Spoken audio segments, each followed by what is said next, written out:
Hello guys, ito yung mga freebies niya. Song hits, sling, tapos mga chocolates, and then one set na string. Tapos meron din siyang pick at meron din siyang clip. Ayan. So, ayan guys.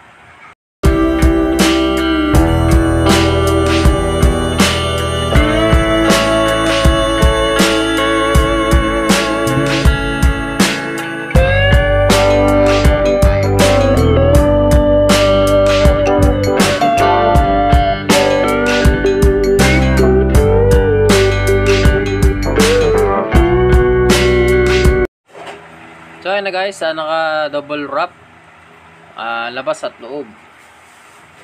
Tapos naka plastic siya. Ayan, bagong bago, maganda guys. Itong nabili kong gitara. Ang nalungkot lang ako dito kasi wala siyang truss rod. So nagkamali ako ng check out. Dapat pala meron truss rod.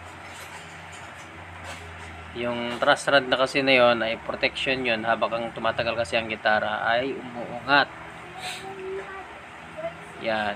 Yan, kung mapapansin nyo, walang truss rod. Yun. Yung ginawakan nyo kanina.